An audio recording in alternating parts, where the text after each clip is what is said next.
You ever spent too much time researching before you jumped into something? Oh, yes. Yeah. That's like the majority of my decisions that I make. But at the same time, you probably feel like you didn't research enough. Oh, definitely. So like, Yeah. how do you feel both of those things at the same time? Like, I don't know, but I do it all the time. there's a lot of people that think they research not enough, but they actually research way too much. Yeah. Because it's an unsolvable problem. The limit does not exist. The limit does not exist. It approaches like you can never learn everything about anything. Right. The internet's an endless place. Right. There's always more researching to be done. So like it's an unsolvable problem. You're never going to be ready. Man, that makes it kind of like depressing when you think about it that way. Like you want to know so much about one topic and then like you're never going to know it all. You just won't. Even the experts won't ever know it all. Which is why you need a goal, because that pulls you into reality of like, what are you learning all this for? Yeah. So how much do you really need to know before you start working on your goal? Isn't that the question we're answering today? Well, yeah, but I can't give the answer in the intro.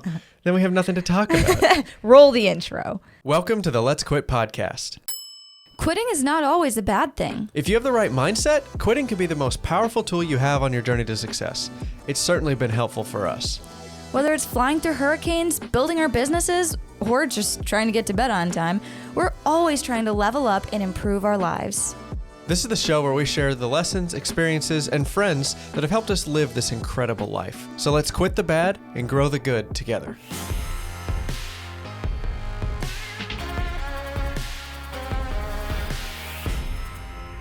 All right, what's up, guys? Thank you so much for coming back for yet another podcast. Welcome to the Let's Quit podcast. If you're new, Yes. we are fully listener supported by our viewers and supporters on Patreon. So if you don't mind, run over to patreon.com/jennieanddavis and support the show.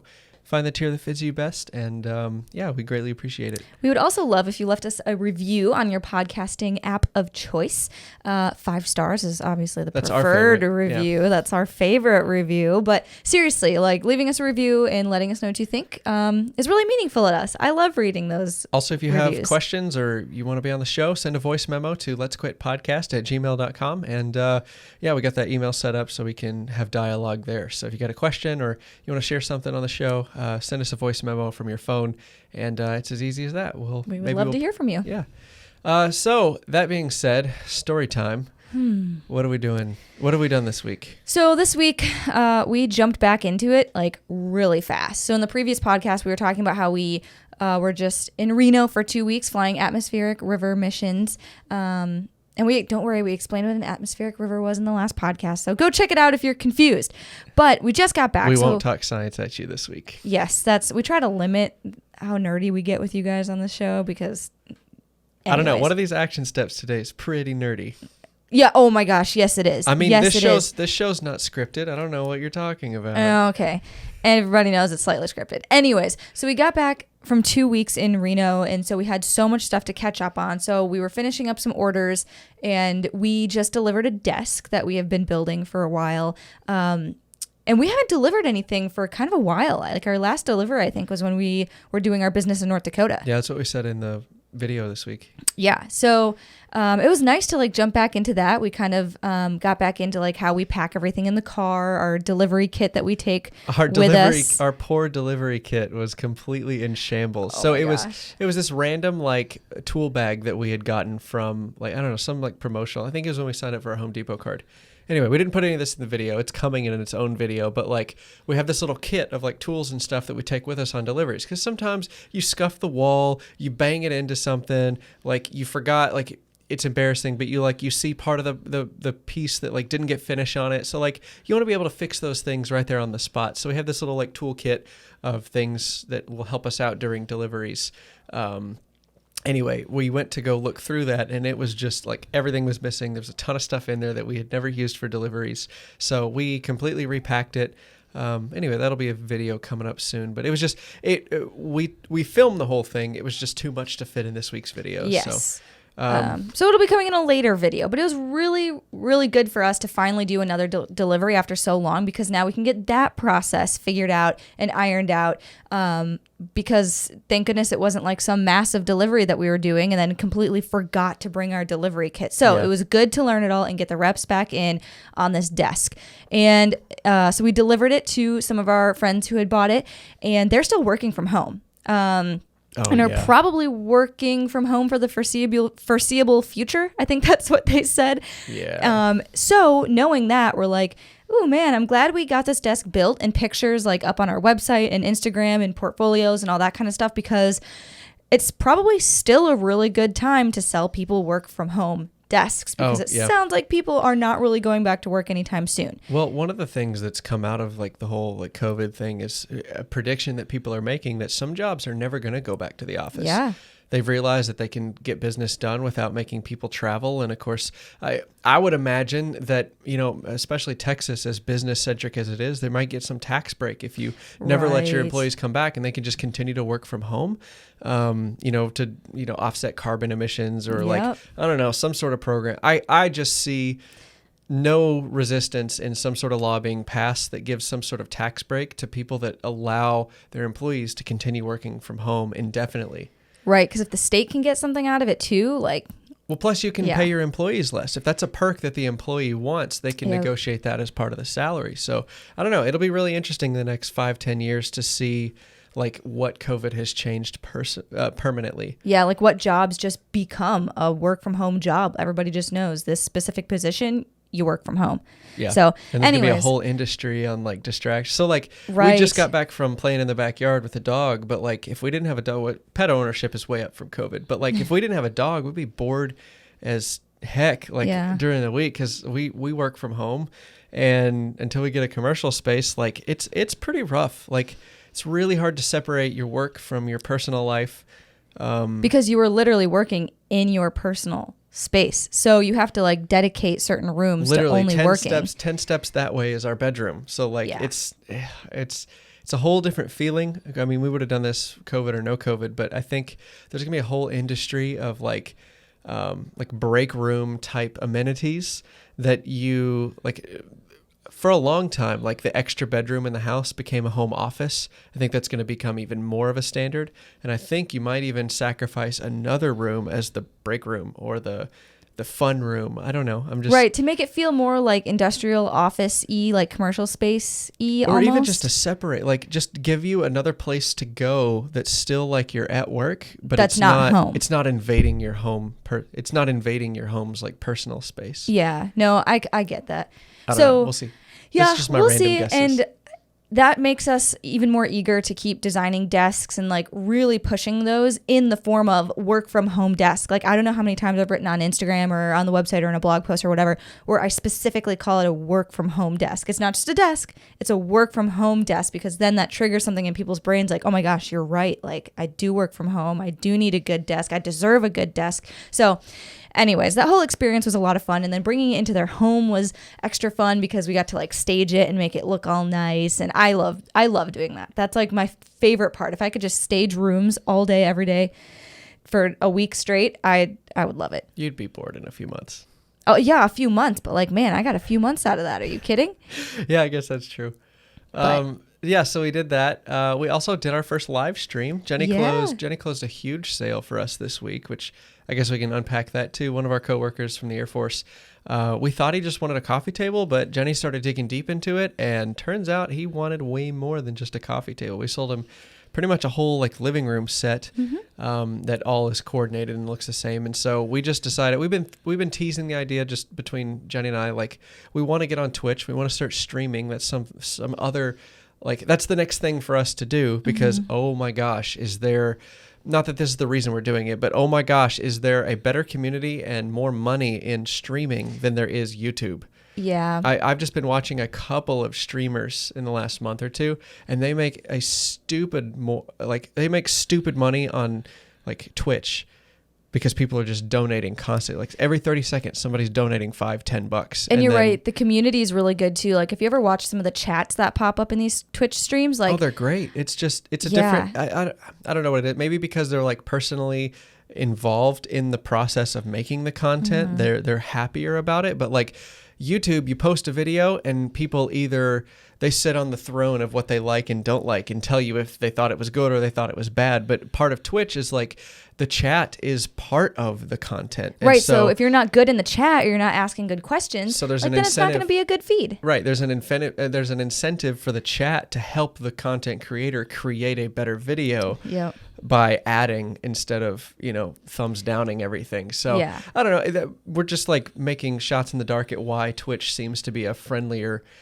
social media place, but it's a whole new crop of people. And I don't know if we've mentioned this before. We want to skew our audience younger. Nothing against our audience, but like we would like to also reach younger people too, because it's vastly skewed above the age of 40 right now. And as great as those people are, we like there's a whole like generation we'd like to reach also. Right. It's not like we're replacing our audience with another one. We just want we want to add to it because we love our audience now. But so we're trying to look for things that we do week to week that we can live stream and have a fun conversation there. And one of those things that we do is we design furniture. So hopefully we can start to live stream more of those things. Maybe we'll start a Twitch channel.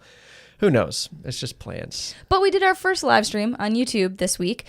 It was kind of random. We were like, hey, we just closed the sale for all of this furniture. And one of the things we do is called golden hour. So within the first hour of like closing the deal on the phone with the person, we get them a design and SketchUp of, well, we don't get them the design within the first hour. In the first hour, we at least get them an email summarizing like everything we went over in the phone call, saying like, hey, we're on the same page. And here's in writing what we're doing. And as soon as possible, we like to give them a visual picture of what it is they've ordered, because we've had a few sales go south because the customer couldn't visualize it, or they didn't really like, they just talk themselves out of it. But every time we've given them a picture of something to look at, they can wrap their brains around it. And it feels more real when you show someone a picture rather than just listening to their words of what they want. So it's just more of a commitment for the buyer. So that's why we like to do. So we just live streamed slapping together a rough design of the furniture, and it was a lot of fun. Yeah.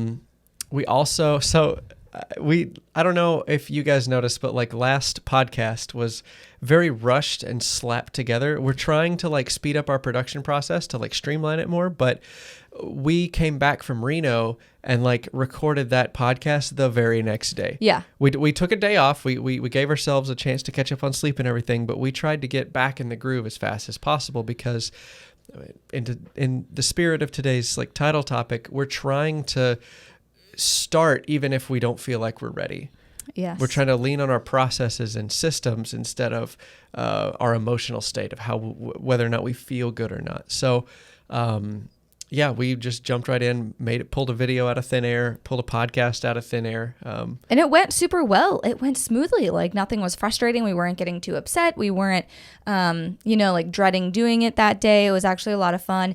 So that was the cool part about last week's video. It was like almost real time, because the things we were talking about in that video literally had just happened to us the day before. So it's not like, we went a week and then we're updating you a week later of what happened. That one was pretty like on time with what we were doing. So, we did screw up in the video. So did we? We weren't very careful with our phrasing and something. So like we moved the laser and all of our like cutting board production. Yes. We moved all that stuff into the living room, which it's just there's more space there. Again, if we want to live stream boxing up cutting boards every morning, like we're just preparing for like future steps. Plus that room was a little cramped in there where we were doing all our fulfillment. So I just said we were clearing out that bedroom because we had to make room for something else. Is that what I said? Yeah, I was like, oh yeah, we have to make room for something else. So we cleared everything out of that room. Everybody assumed that we're pregnant and we were building a crib, and like so many assumptions were made. We're not pregnant. Not on the radar at all. I sure hope not. But it was just funny to like, when you're not careful with your wording, like how it can sound, and it does sound that way. Like if you come to the video with that assumption, or you're expecting us to say that, that's definitely what you're going to hear. That's what so like, but anyway. Us who just don't have that on the mind at all, we're just like, there's a million other things we can do with that bedroom, guys. The business has taken over our house. Anyway, just wanted to put it on the record. We are not pregnant at the moment, nor are we expecting to be anytime soon. That's all I have to say on that topic. Yes. So perfect transition point. Let's hit the title topic. We're so good at transitions. Oh my gosh. I wish we could do, like, for those of you who watch our YouTube videos and we do like the cool transition, like just clip on our YouTube where like, it makes like a miter saw sound. It says cool transition. I wish we could do that in the podcast where we were just like, and here's a transition next, but you can't really do that in a podcast. We got a little jingle. Yeah, I guess we could do a jingle. Which we can play right now.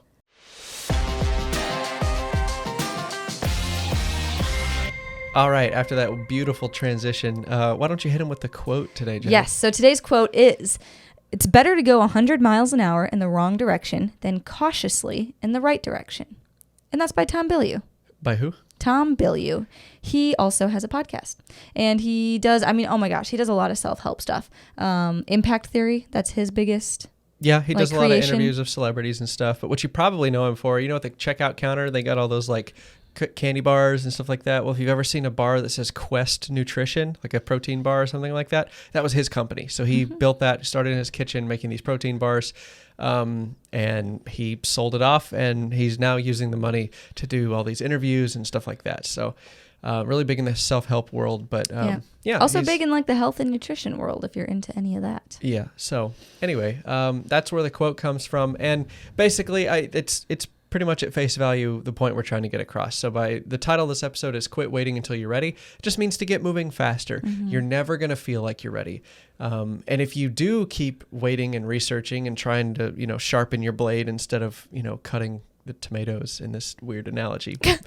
If you spend all your time sharpening your knife and you don't ever cut something, then what's the point? You're gonna get passed by the guy who's got a dull chainsaw trying to cut a tomato in half. I don't know why I'm still using this metaphor. Basically, you're going to get passed up if you don't just take the step and go for it. There's so many things in life that you're never going to feel comfortable doing, or you're never going to feel, there's never going to be the right time in your mind, quote unquote, the right time, like kids. I feel like people say this all the time with kids. You're never ready to have kids. There's never a good time. You just have to pick a time because there's never going to be a perfect time. It's not going to pop up on the schedule, be like, hey, today's the great day to try to have a baby. There's no chaos going on in your life. Everything seems to be pretty normal. Why don't you try having a kid? That's completely unrealistic. Also, quitting your job, there's never going to be a good time to do that. We know that personally, and we've also heard that from literally all of our guests on this podcast. If you've listened to any of our guest episodes, definitely go back and listen to those. But that's a question we like to ask all of them is hey, was there a time where you knew it is time to quit the job? It's time to quit or make a big life change. And there's not, it's just, it's whatever time you decide is the right time to change. It's not going to magically just pop up on the calendar. Right. Also starting a business. Yeah, so I was just going to say. Yeah, you can't just expect the business to just start on its own. You've got to decide, hey, today is the day I am serious about the business. Even though I have no results, even though I'm not ready, even though I haven't done all my research, it's time to start.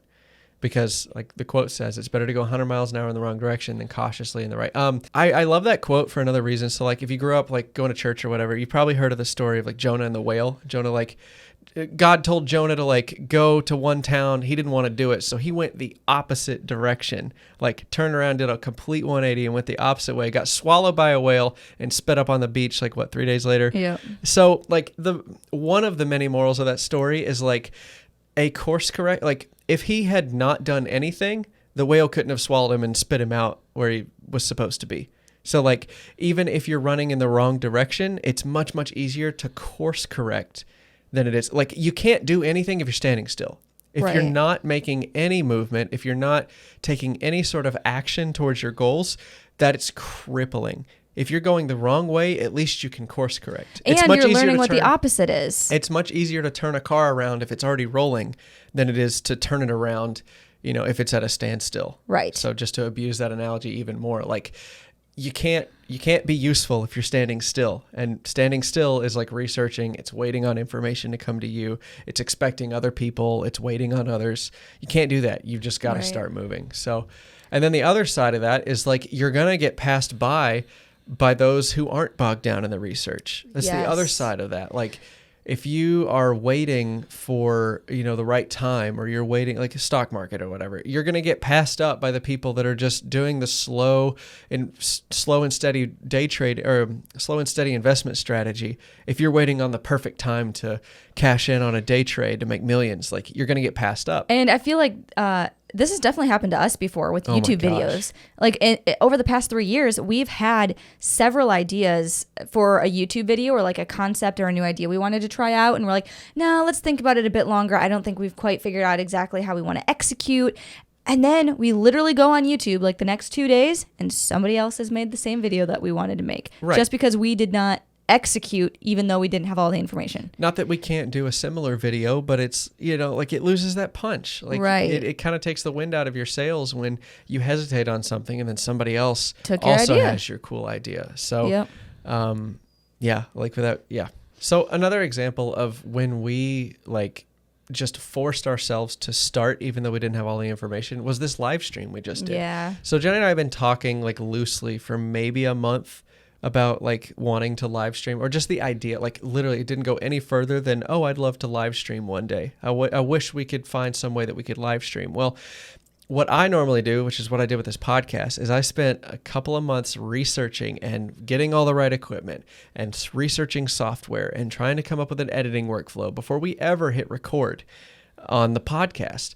And that was really crippling. Now, I had plenty of time to burn because we weren't going to start the podcast early, but I did waste a lot of time where we could have started it early with the research. Wanted to. Mm-hmm. So now that we're in this phase of trying to like optimize and do more, we need to just start before we're ready. And so that's one of the things that we started with this live streaming thing. I had never even looked at YouTube's live streaming setup before. Yes, we've never even really thought of doing it. We're like, we know the feature's there, but we never really took advantage of it. I wasn't even planning on doing it on YouTube. I just was going to start on Twitch. Right. But we realized, YouTube has a live stream thing. I wonder how hard that is. And so we posted, like we held ourselves accountable. Jenny put up a thing on Instagram that's like, hey, join us in 1 hour and we're going to start live streaming. So that gave me 1 hour to prepare. So we couldn't not do it. Right. So that gave me 1 hour to prepare, get the live stream together and figure out how we were going to do this. And so I slapped it together. I mean, the software that we're using to record the podcast right now is a streaming software. It's called OBS Studio, but that's just what we used, and we plugged everything in, and I watched 1 or 2 like 3-minute YouTube videos, and we were off to the races. And we didn't one thing that we were worried about is like camera angles. We're like, oh, well, we're not going to have a good background. Everybody else who streams has like really good backgrounds. And we're like, doesn't matter. We just needed to do it. So if you watch the live stream, you'll see it. It's literally just the back of our studio. You can see all of our sound panels. You can see our lighting. Not you can a see single the cameras. Not a single person made a comment about that. Right. Nobody recognized that like this thing that I had built up in my head to be such a big deal, like nobody even addressed. Yep. So that nobody just goes cared to show that they saw our sound panels. That just goes to show that was part of it that I didn't need. Like I was making that something I needed to do before I got started. That was not a need. Right. It was just a want. So just understanding that was really huge. So it was really cool to get that experience and just like right off the top, like understanding that I don't need all the information and it can still go really, really well for us. Right. And it did go well. Like we had such a great time doing it. Both of us got off the live stream and we were like, wow, that was so much fun. I would definitely do that again. And we were surprised how many people like came to the live stream too. There was a lot of people in the chat and we were having good conversations. People were like motivating each other and like shouting out each other's like Instagram pages and YouTube We got handles. everything we wanted out of a live stream with only 10% of the research and preparation work. So, yeah. I mean, we're definitely going to improve over time, but dang, like, I don't want to wait around anymore. I just want to get going. Because so now we have a good taste in our mouths for live streaming and like getting started on things when we have very limited information. Right. And had it gone south, I wouldn't have been too upset because I didn't spend that much time preparing for it. I would have just said, oh, well, it's because I didn't do enough. And then I would have course corrected and we would have done it better the next time. So anyway, it was really, really cool to see that. What was it? Tuesday afternoon, Wednesday afternoon, on a Tuesday weekday afternoon at 2 p.m. Like we got 150 people with no preparation to watch us live stream some furniture. And that's really cool. If you like think about that, almost 200 people were like looking over our shoulder as we were like designing something in SketchUp. Like I just imagine the whole time I was just imagining like an auditorium behind us and like we were on stage like designing the furniture, and that's kind of intimidating. 200 people is a lot of people. So anyway, that was just a lot of fun. That was a lot of fun. We'll definitely do it. We'll definitely do it again. Yeah. So subscribe to our YouTube channel if you haven't already. Yeah. And hit subscribe and the little bell and all of that, because then it'll pop up when we're live streaming. So if you like miss on Instagram where we're saying, oh, we're live streaming in an hour, at least your like YouTube app will remind you. Yeah. So sort of a quick episode today, but let's jump into some action steps. let's get you going this week. You don't need any more information. You can just get moving. Yes. See, Perfect. that's why we did a shorter podcast, because we knew that you needed less information to get going. We totally knew that before we hit record. It's not because we ran out of things to say. Okay, great. So action step number 1. This is the nerdy one. For practice getting started or doing things without being prepared, play chess. I know, it sounds weird. Chess, if you haven't heard, chess is no longer nerdy. It's like one of the more popular things. They just had a huge tournament where a bunch of like video game live streamers on Twitch have like played this giant chess tournament. It is now a cool thing among the young whippersnappers to play chess. I think the show The Queen's Gambit on Netflix really helped it out too. Like once really popped it Netflix off. brings it into mainstream. And the big streaming tournament, those two Yeah. things together have really done a lot for chess this year. So anyway, that's just to get rid of the stigma of chess now. So you can play chess to practice doing things when you're not prepared. So the reason I say chess is because that's what I've been watching on Twitch a lot, just to kill some time before I go to bed. But you can read books about chess, you can watch videos, you can take lessons, you can do all this instruction, but you cannot get better unless you put in the reps. It's like the gym. Like you can read about push-ups, you can learn about perfect lifting form, but your muscles are not going to grow unless you go to the gym. And I feel like another important thing to understand about chess is even the experts don't have all the information. Like there is a set number of moves you can make when opening a game, but there's infinite moves you can make after that. So even the best chess player in the world does not have 100% of the information on chess. So that's the strategy is when you are playing a really tough opponent in chess, your goal is to get the board into a situation. Of course, they got databases on chess games and everything. Your goal is to get the board into a game that has never been played before. Because at the top tier of chess, everybody's memory is really, really good. So if you can get them out of their memory and into a skill-based showdown, and you have prepared better and the way the board is set up, you're probably going to win. So that's the technique, is to get people out of their known information and into the weeds. So you got to be prepared to work on your goals or move in uncharted waters. So that's why I say play chess, because even if you do consume a lot of information, that ain't going to help you too much. You've just got to get in and get your reps, even though you're unprepared. And you're going to see a chess move from somebody else that you've never seen before, and you've got to react to it. So I know we don't like to add things to your schedule for these action steps, but this will give you more practice at, winning some games, even though you're not prepared. Mm-hmm. Or maybe replace it with a game that you play on your phone right now. Yeah. Just make a swap. Instead of playing Flappy Bird, is that the one where he flies up all the little stairs or whatever? Yeah. Replace Flappy Bird or Temple Run with chess. You're really dating yourself with I those know. Okay, I'm not on top of the young kid super cool games, but those are the games I played on my second or third cell phone. Quit playing Among Us and play. Thank you. Even Among Us is still on its way down. I know. So anyway, I don't even know what the next thing is. It's chess, apparently. If you don't know anything about what we're talking about, that's the reason we are trying to skew to a younger audience. Yeah. We love you so much. No offense to you at all. But so play chess. Practice getting reps in when you don't have all the information. And second action step is to limit your research to just an hour or two. Literally force yourself to only research for a very limited amount of time, not as long as you want to, because some of us would research for days, weeks, months, maybe even years before Guilty. we made a decision, right? So we did that the other day with our live stream. We literally got on Instagram. We're like, hey, in 1 hour, we are live streaming. And we forced ourselves to figure our mess out in 1 hour. And that worked really, really well for us. So set a timer, set something on your Google Calendar or something, and limit the amount of time that you overthink and you get down in the weeds of all of the information. Yeah, and I mean, you'll be shocked once you start understanding how little information you need. Things start happening for you so much faster. Mm-hmm. Now that we have a live streaming setup, I can focus now on just making 10% incremental improvements instead of worrying about the next 3 weeks. I have to research and get all the equipment and buy this thing and install this software.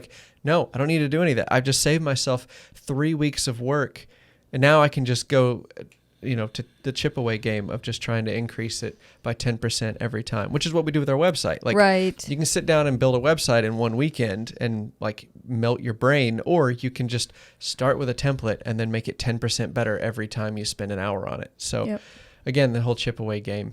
But yeah, that's pretty much it this week. Yeah. I don't know that we have too much else to talk about. Next week, we'll probably be building more designing and more building. Yeah, we're going to be live streaming a lot. By the time you're hearing this, we should have already live streamed yesterday, Monday, and today, Tuesday. Yeah. I don't know if you're one of the people that like instant downloads this at 4 a.m. when we publish it. Good on you. Take a look throughout the day, see if we're live streaming. You can come say hi. We'd love to talk to you and hang out. But and then we should also live stream on Wednesday. I don't know. We'll see. It's all up in the air. But that's what you get with a live show. Yes. Anyway, thank you so much for listening. Again, we'd love a review. Do we have any announcements? We're not pregnant. So. Yes, that's a very important announcement. Thanks again for listening, and we'll catch you on the next one.